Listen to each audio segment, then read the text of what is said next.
जो ही था। रेत में जल की प्रतीति होती है तो उस प्रतीयमान जल से रेत का एक कण भी गीला नहीं होता है ना। नित्य शुद्ध, नित्य बुद्ध, नित्य मुक्त, सत्य स्वभाव। सत्य माने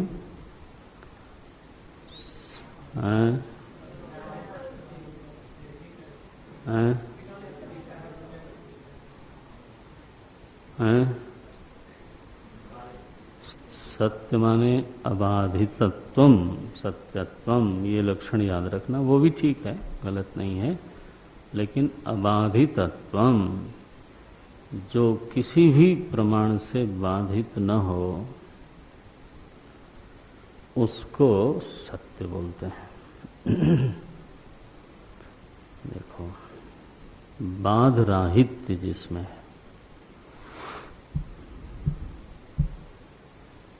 केनापि प्रमाणेन यत् बाधितम न भवति तद एव सत्यम। सत्य स्वभावम, नित्य शुद्ध बुद्ध मुक्त सत्य स्वभावम, प्रत्यक चैतन्यम एव आत्मवस्तु। ऐसी जो प्रत्यक चेतना है वही आत्मा वस्तु है। इति वेदांत विद्वत अनुभवः, ऐसा ही वेदांत के विद्वानों का अनुभव है। यहाँ विशेष अध्यारोप पूरा हुआ। एवं अध्यारोपः, एवं माने इस प्रकार से पूर्वोक्तम विशेष अध्यारोप का वर्णन हो गया। तो दो तरह के अध्यारोपों का वर्णन हुआ, एक तो सामान्य अध्यारोप और दूसरा विशेष अध्यारोप। देखो, अब एक नया विषय शुरू होगा, कल देखेंगे।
जो हमने अध्ययन किया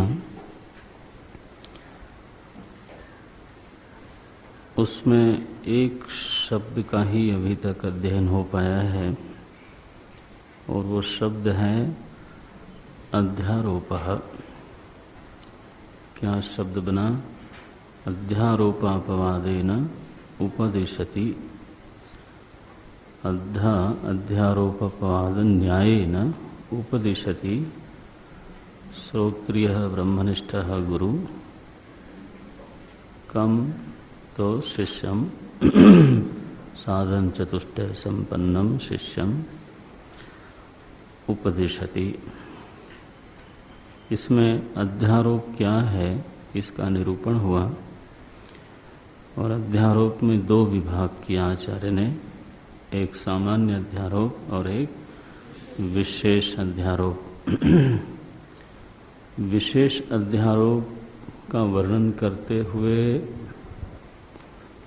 इस बात का निदर्शन किया गया कि मैं के बारे में अलग अलग विचारकों की क्या क्या समझ है।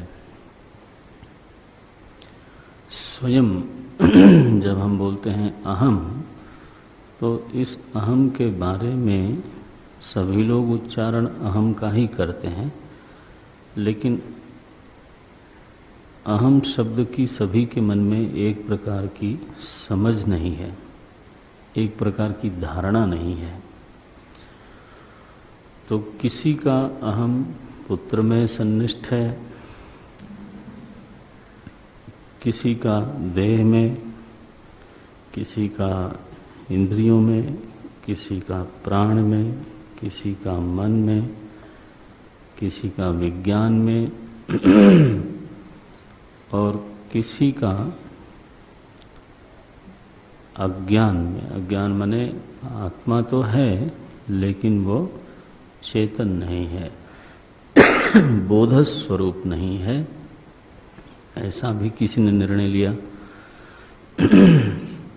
और एक ने कहा कि अज्ञानोपहित चेतन में है, और एक ने कहा कि जब हम ठीक से अन्वेषण करते हैं तो असल में आत्मा नाम की कोई वस्तु नहीं मिलती। इतनी प्रकार की समझ दुनिया में अपने बारे में लोगों के मन में है। पुत्र आत्मा यहां से शुरू होता है और नैव आत्मा यहां तक तो ये कक्षाएं हैं। विवेक, ये दोनों माइक अगर निकाल दिए जाए, दोनों स्पीकर, कितना देर लगेगी निकालने में? 1 मिनट। क्योंकि आवश्यकता नहीं दिखाई देती। देखता हूं कटने के बाद। 4 स्पीकर इतने पब्लिक के लिए बहुत हैं। ये नहीं बेटा, हाँ बस बस। या फिर इन दोनों को काट दो, इन दोनों को काट दो, उसको रहने दो, शायद उससे ज्यादा अच्छा होगा।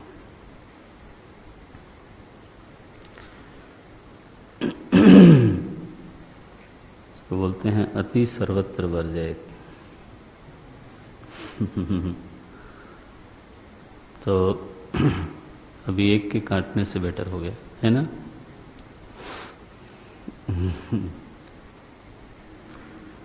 एक महात्मा थे, वो कहीं प्रवचन के लिए गए,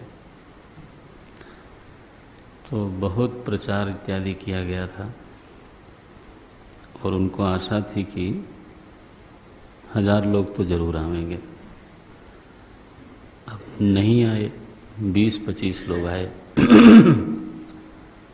तो उन्होंने कहा भाई अब लोग तो आए नहीं तो हम प्रवचन नहीं करेंगे आज। तो 20-25 लोग जो थे वो परेशान हो गए कि आखिर हम तो आए ना। तो उसमें से एक ने उठ के कहा कि महाराज ऐसा है कि जब हम किसी को घर में निमंत्रित करते हैं भोजन के लिए, तो मान लीजिए कि 50 आदमी को निमंत्रित किया गया, नहीं आए 50, 10 आए, तो 10 आदमी को भूखा थोड़ा भेजते हैं वापस, वो 10 को तो खिला ही देते हैं। तो महात्मा ने कहा बात तो ठीक है।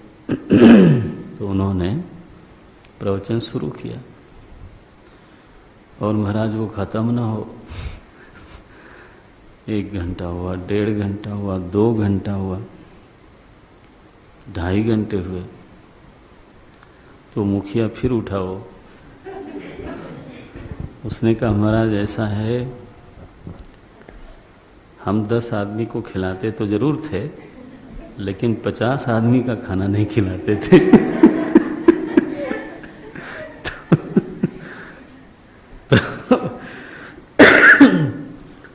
आपने तो 1000 आदमी का प्रवचन ये 20 पे ही निकालना शुरू किया तो कैसे चलेगा?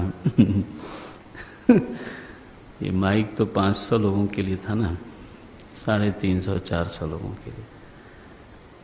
अब ये 50 लोगों के ऊपर गिरेगा तो कैसा होगा? तो अति हो गई थोड़ी। अभी ठीक है क्या आवाज? पहले से बेटर है? बन जाएगा। तो असल में समाज में ये हर दर्शन के लोग मिलते हैं। ये दर्शन कागज पे लिखे हुए दर्शन नहीं है, सच में इतने प्रकार के अपने बारे में समझ रखने वाले लोग समाज में होते हैं। उनको मालूम नहीं होता है कि ये मेरा दर्शन है, लेकिन वो उसी दर्शन पे आरूढ़ होकर के जीवन जीते हैं। जैसे किसी को ये संभव है कि न मालूम हो कि मैं पुत्र को आत्मा मानता हूं, वो कहेगा नहीं ऐसा, और उसको शायद लगेगा भी नहीं। कोई कहे तो उसको अटपटा भी लगेगा कि पुत्र को कोई आत्मा कैसे मान सकता है।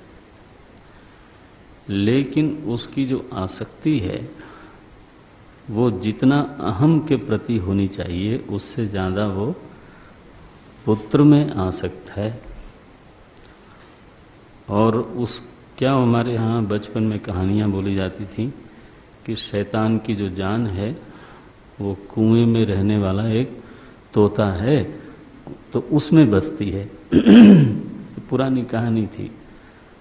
तो वो मरता ही नहीं था, उसको चाहे जो कर लो उसकी जान तो रहती थी उस तोते में। तो जब ये पता लगा कहीं से कि नहीं नहीं इसकी जान तो उधर है, तो आदमी कुएं में घुसा और वहां से तोते को पकड़ा। तो उसका एक पंख जब उसने तोड़ा तो शैतान की एक बांह टूट गई। ऐसे कहानी सुनी कि नहीं सुनी कभी? हाँ, देखो वो पुत्र आत्मा इति वदति, वही दर्शन है वो, कि असल में आदमी पर चाहे जितनी चोट पड़ जाए वो उसको बर्दाश्त कर लेता है, क्योंकि असल में उसका आम कहाँ है? उधर है। तो वहां जब थोड़ी भी चोट पड़ती है तो वो महाराज तिलमिला जाता है। उसको लगता नहीं है कि मैं तो पुत्रात्मवादी हूं,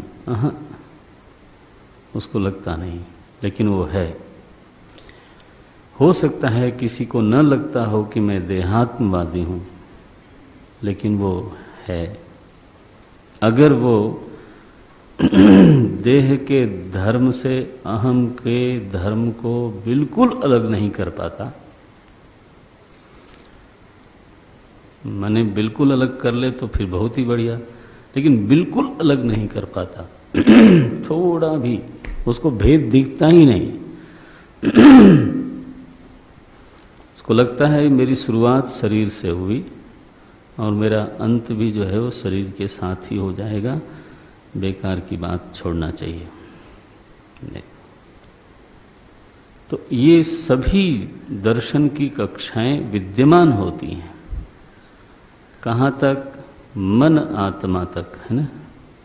मन आत्मा इति वदति अपरः चार्वाकः। तो देखना, पुत्र आत्मा, देह आत्मा, इंद्रिय आत्मा, प्राण आत्मा और मन आत्मा, ये पांच जो कक्षाएं हैं वो विचारकों की नहीं है। इसके लिए कोई बहुत चिंतन नहीं है, आवश्यकता नहीं है। साधारण विचार से भी ये जीवन में, समाज में ये पांच प्रकार के लोग मिल जाते हैं। ऐसे कहने वाले मिल जाएंगे कि भाई मन का ख्याल रखना चाहिए, शरीर से ज्यादा बलवान है, आवश्यक है, महत्वपूर्ण है क्या? मन। ऐसे कहने वाले लोग मिल जाएंगे। और निश्चित रूप से वो मन का बेहतर ख्याल रखते हैं, शरीर से अधिक ख्याल रखते हैं, ऐसा संभव है। ऐसे लोग मिलते हैं जो स्टेमिना को, शक्ति को महत्वपूर्ण मानते हैं। वो प्राणवात्मवादी हैं, प्राणात्मवादी हैं। वो तो शक्ति प्रधान है। शक्ति क्षीण हो गई तो उनका मन भी गया, तन भी गया, सब कुछ गया। शक्ति ही आत्मा है। कुछ लोग क्रिया शक्ति, जैसे इंद्रियां हैं, इंद्रियात्मवादी लोग, अब वो किसी एक इंद्रिय को आत्मा नहीं मानते। ऐसी मूर्खता कहीं नहीं मिलेगी, किसी समाज में नहीं मिलेगी। लेकिन मिल्टन जैसा आदमी, ठीक बोल गया कि नहीं, नाम मिल्टन नहीं, वो पोएट्री लिखी थी ना, पैराडाइज लास्ट। अब उसकी आंख चली गई और वो थोड़े दिनों के लिए उसको लगा कि मैं खत्म हो गया। देखो माने आंख के अलावा मैं बहुत कुछ हूं, यह बात उसको लगती नहीं थी। उसको लगता था आंख गई तो आई एम लॉस्ट, खत्म हो गया मैं। कान गया तो मेरी सत्ता क्या रही, खत्म हो गया मैं। एक एक इंद्रिय को लेकर के आदमी अपने को समझे कि मैं हूं या फिर मैं नहीं हूं, तो वो चाहे बोलता न हो कि मैं इंद्रियात्मवादी हूं, लेकिन वो है क्या, वो है इंद्रियात्मवादी ही। स्वामी शरणानंद जी महाराज तो प्रज्ञा चक्षु थे।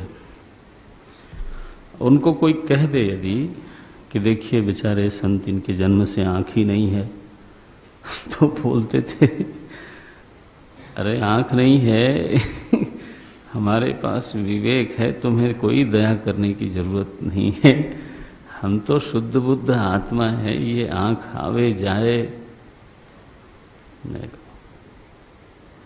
वो तो बहुत बड़े महात्मा हुए, बहुत अच्छे विचारक थे। कभी उनके बारे में उनके ग्रंथ पढ़ना आप।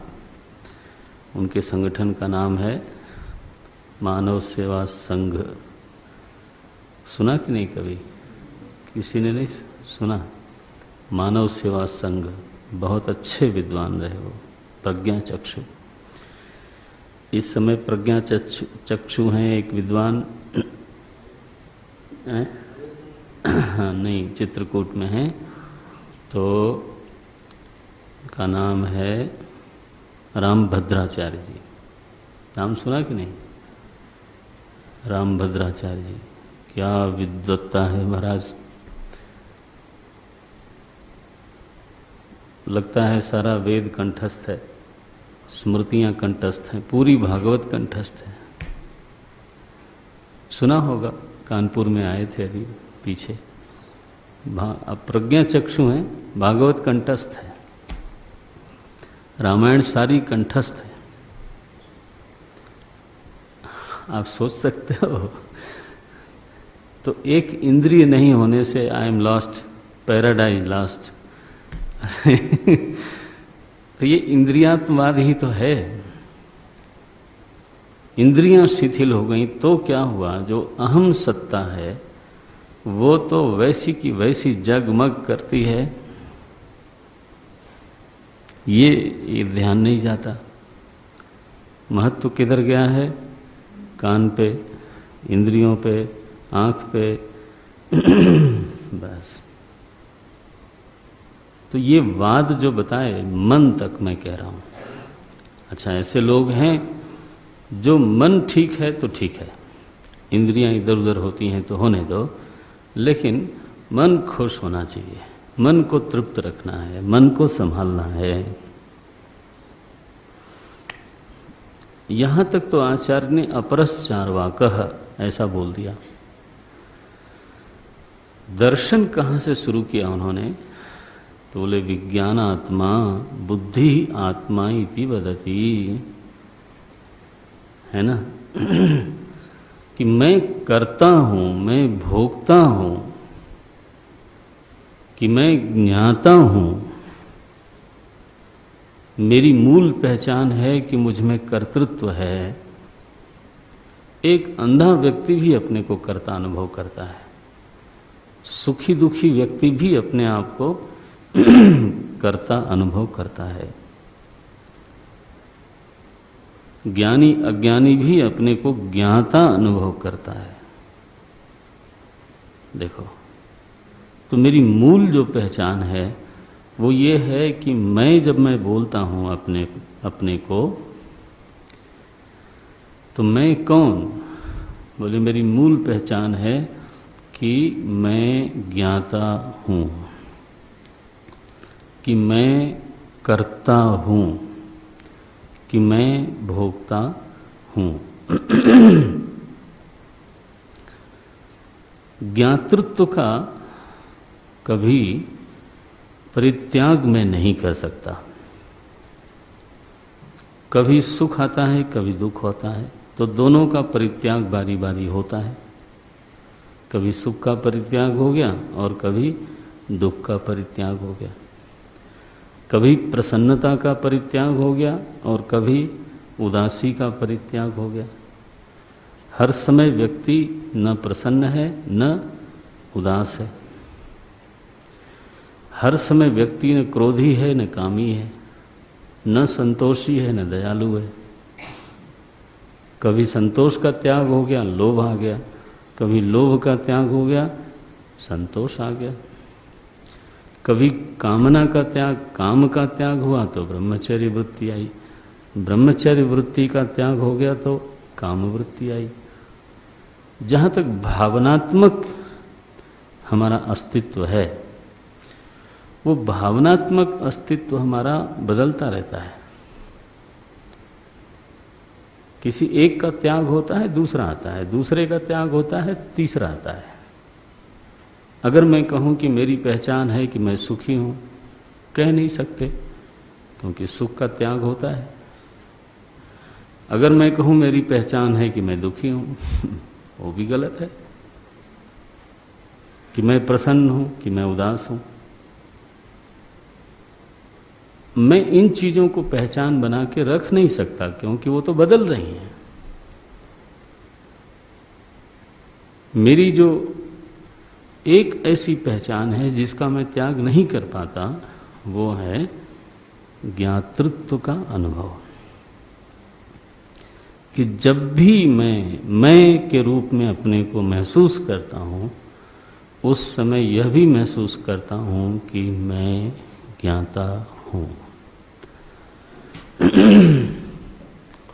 Whenever I experience my existence, I experience it as a knowing being, that I am a knower. चाहे हमारा ज्ञान का ज्ञेय सुखद हो, दुखद हो, अच्छा हो, बुरा हो, अनुकूल हो, प्रतिकूल हो, शास्त्र सम्मत हो या निषिद्ध हो, ज्ञेय वस्तु चाहे जैसी हो, लेकिन जहां तक अपनी समझ है कि मैं ज्ञाता हूं, this is a permanent identity of mind. देखो, ये दर्शन है।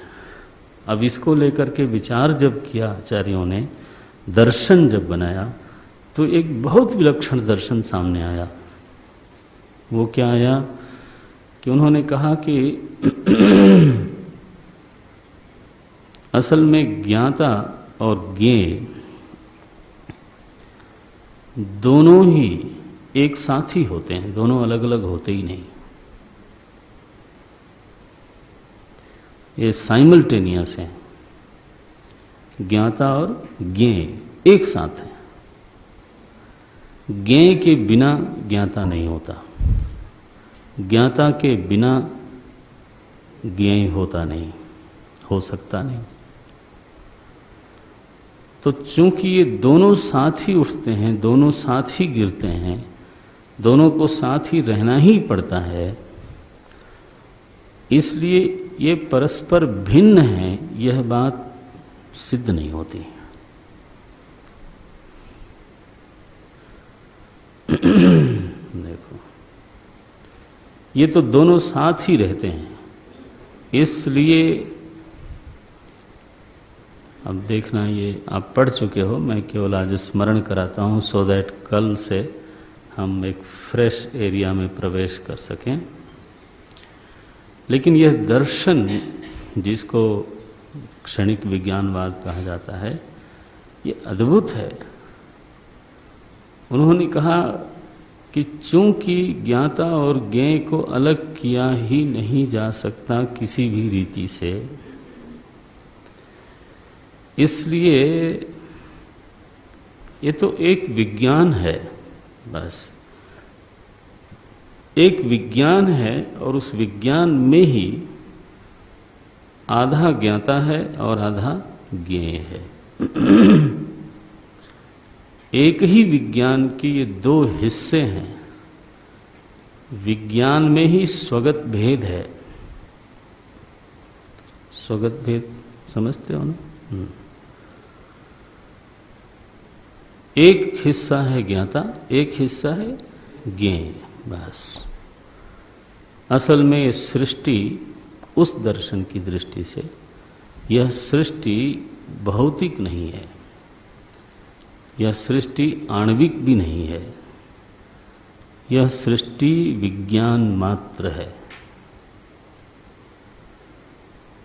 और विज्ञान में ये दो हिस्से हमेशा रहेंगे। क्या क्या? ज्ञाता भाव और ज्ञेय भाव। This is the nature of the knowledge. बोले महाराज सृष्टि को आप कहते हो भौतिक नहीं है। बोले आप प्रूव करके दिखाओ।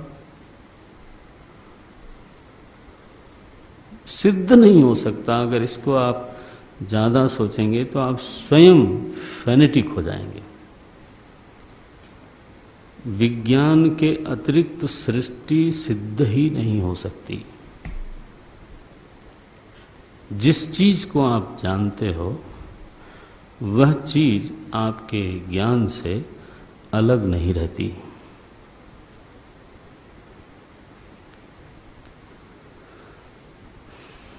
वह आपका ज्ञान ही हो जाती है। अब ये तो अनादि परंपरा से एक धारणा चली आ रही है, इसलिए गलतियां होती हैं। लेकिन अन्यथा विचार करके देखेंगे। मैं जानता हूं कि यह पुस्तक है। ध्यान से देखना इसको। तो हमको क्या लगता है कि मैं हूं जानने वाला। पुस्तकाकार एक वृत्ति बनी, वो हुआ पुस्तक का ज्ञान, और ये रही क्या? पुस्तक। तो ज्ञेय अलग है, ज्ञान अलग है, ज्ञाता अलग है। ये तीन बातें हमको लगती हैं। अच्छा, उनका क्या कहना है कि यहाँ ज्ञेय, ज्ञान और ज्ञाता तीनों अलग अलग नहीं है। अभी तो क्रांति ही हो गई। हमारा अनुभव है कि तीन है, उनका कहना है कि नहीं, ज्ञेय, ज्ञान और ज्ञाता ये तीन अलग अलग चीज नहीं है। एक ज्ञान मात्र वस्तु है जिसको उन्होंने विज्ञान कहा। उस विज्ञान में ही ज्ञाता रहता है और उस विज्ञान में ही ज्ञेय रहता है। दृष्टांत तो मैंने बताया था, स्वप्न का दृष्टांत। लेकिन जागृत में भी अगर आप देखोगे तो यह पुस्तक है हमसे दूर रखी हुई। ज्ञाता से दूर यह पुस्तक रखी हुई है। यह भी ज्ञान ही है।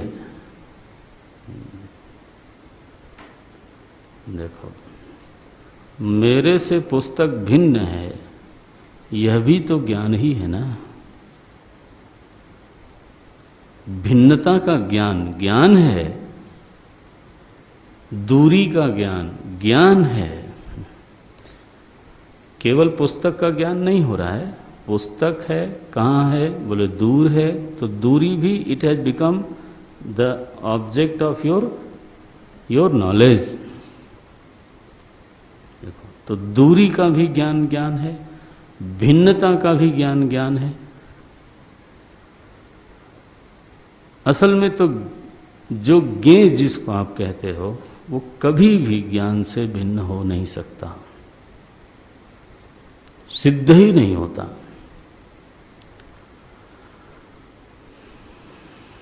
और उस ज्ञान में ये दो चीज साइमल्टेनियस, ये दो चीज युगपत रहती है। एक की अपेक्षा से दूसरा है, दूसरे की अपेक्षा से पहला है। क्या? ज्ञाता और ज्ञेय।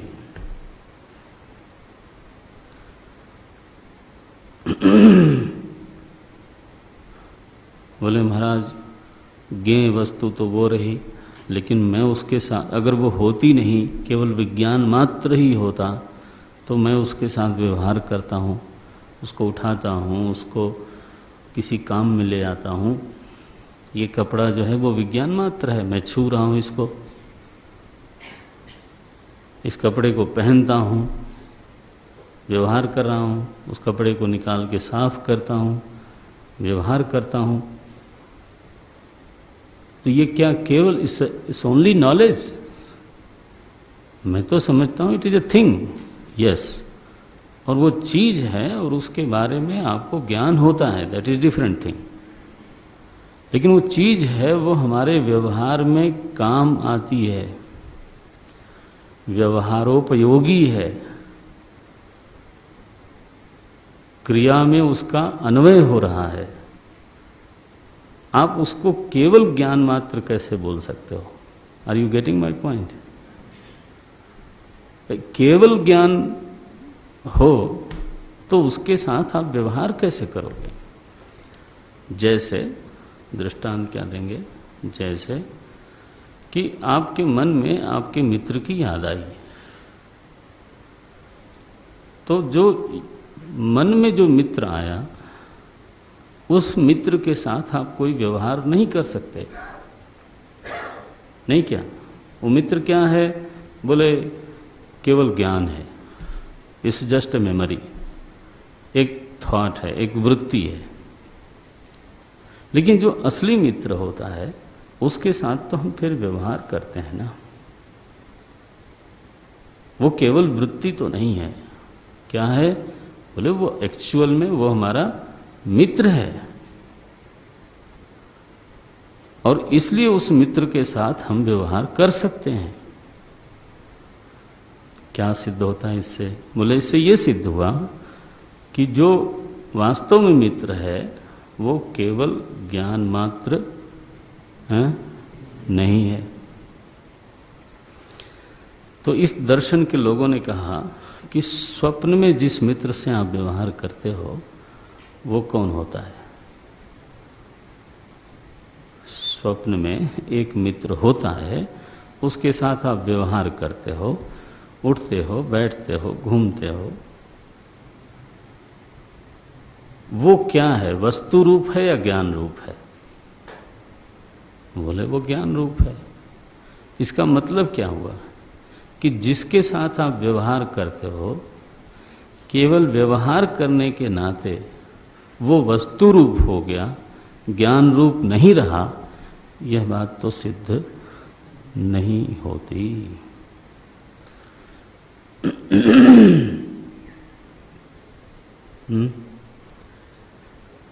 व्यवहार मात्र से कोई भौतिक सिद्ध हो जाए, वस्तु सिद्ध हो जाए, अपने से भिन्न सिद्ध हो जाए, ऐसा होता नहीं। यथा स्वप्ने, जैसे कि स्वप्न में देखो, ओम नारायण, व्यवहार कोई प्रमाण नहीं है। व्यवहार का आप तर्क भले दे दो, लेकिन व्यवहार स्वयं कोई प्रमाण नहीं है। इससे सिद्ध यही होता है कि बस विज्ञान मात्र ही एक चीज है, वही वस्तु है। और वह विज्ञान कैसा है? बोले प्रवाही है, धारा रूप है। विज्ञान स्थिर वस्तु नहीं है, विज्ञान में प्रवाह है, विज्ञान धारा है, क्षण प्रध्वंसी है। इसलिए इसको क्षणिक विज्ञान कहा गया। असल में प्रवाही विज्ञान कहना चाहिए। इस प्रवाह में एक बढ़िया घटना घटती है। क्या? कि जो ज्ञाता है वो पूर्व सदृश ही होता है और जो ज्ञेय है वो बदलता रहता है।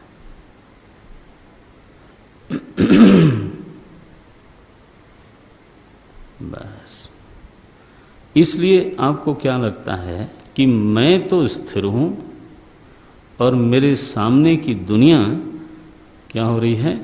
बदल रही है। ज्ञेय में प्रवाह लगता है आपको और ज्ञाता स्थिर लगता है। असल में दोनों ही स्थिर नहीं है। असल में तो अहम भी बदलता रहता है, लेकिन पूर्व सदृश अहम की उत्पत्ति होती है। इसलिए लगता है कि मैं वही हूं, मैं वही हूं, मैं वही हूं। है ना? क्या दृष्टांत दिया था? हाँ, दीपक की लौ। वो तो हर क्षण बदल रही है, लेकिन चूंकि बदलने वाली जो लव है वो एक जैसी ही है, इसलिए हमको लगता है कि दीपक की लौ स्थिर है, स्थिर है, स्थिर है। ये अहम वस्तुतः अहम कोई स्थिर वस्तु नहीं है। यह तो विज्ञान धारा ही है। उसी में अहम पूर्व सदृश होता है और इदम जो ज्ञेय है वो विषम होता है, वो अलग अलग होता है।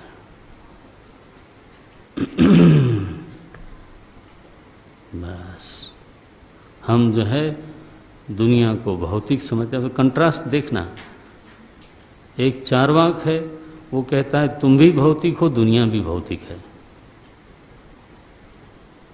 चार्वाक क्या बोल रहा है कि दुनिया भी भौतिक है, भौतिक माने भूत से बनी है, और तुम भी भौतिक हो। तुम भी किससे बने हो? भूत से बने हो। चार्वाक ने ये कहा। ये क्या कह रहे हैं कि न दुनिया भौतिक है न तुम भौतिक हो। कंट्रास्ट क्या है? बोले दुनिया भी विज्ञान रूप है और तुम भी विज्ञान रूप हो। केवल बात इतनी है कि विज्ञान प्रवाही है, बह रहा है, बह रहा है, बह रहा है। यहां से असल में दर्शन शुरू होता है।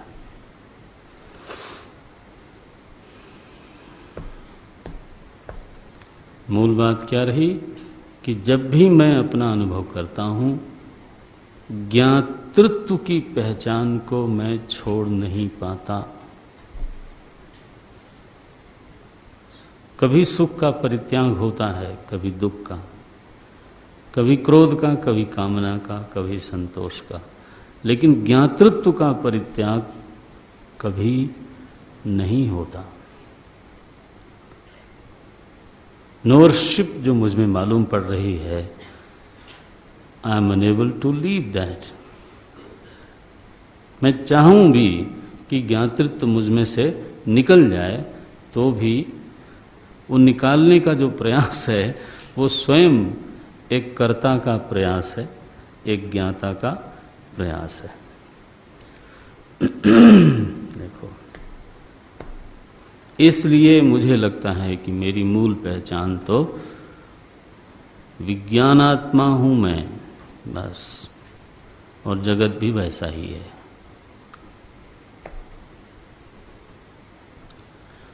अब आया दर्शन दूसरा।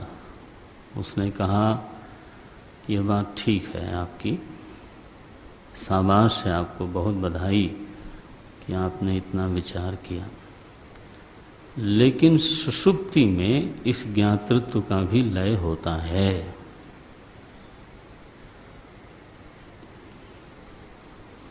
सुषुप्ति में, कोमा में इस ज्ञातृत्व का भी लय होता है। तो बोले हाँ होता है, हमें भी सुसुप्ति आती है, केवल आप ही को थोड़ा आती है। आई ऑल्सो नो इट कि ज्ञातृत्व का लय होता है। हाँ लय होता है, तब मैं भी तो अनुभव नहीं करता ना अपना। जब ज्ञातृत्व नहीं होता तो मैं भी अपना अनुभव नहीं करता। Even I don't experience my self. बोले हाँ ठीक है, तो आप अपना भी अनुभव नहीं करते। जब ज्ञातृत्व सुषुप्ति में नहीं होता तो आप अपना भी अनुभव नहीं करते। तो मुझे एक बात बताओ कि जब आप अपना अनुभव नहीं करते उस समय आप खत्म हो गए होते हैं कि रहते हैं? अनुभव नहीं करते, आई एग्री, लेकिन आप नष्ट हो गए कि आप बचे हुए हो? अगर आप नष्ट हो गए तो फिर अगले दिन जगने पर पुनः अहम की प्राप्ति कैसे हो सकती है? जो वस्तु नष्ट हो गई उसकी पुनः जो प्रध्वंसा भाव होता है वो अनंत होता है। क्या? जो प्रध्वंसा भाव है वो अनंत होता है। जो घट फूट गया फिर से उसी घट की उत्पत्ति नहीं हो सकती। इसको बोलते हैं प्रध्वंसा भाव। और ध्यान रखना, जब तक हम इन टेक्निकल चीज़ों को पकड़ के रखना, उससे कसावट आती है। प्रध्वंसा भाव अनंत होता है। अगर अहम का आप प्रध्वंसा भाव मानते हो, कहाँ पर? सुषुप्ति में, तो फिर जागृत में उसकी पुनः प्राप्ति नहीं होनी चाहिए।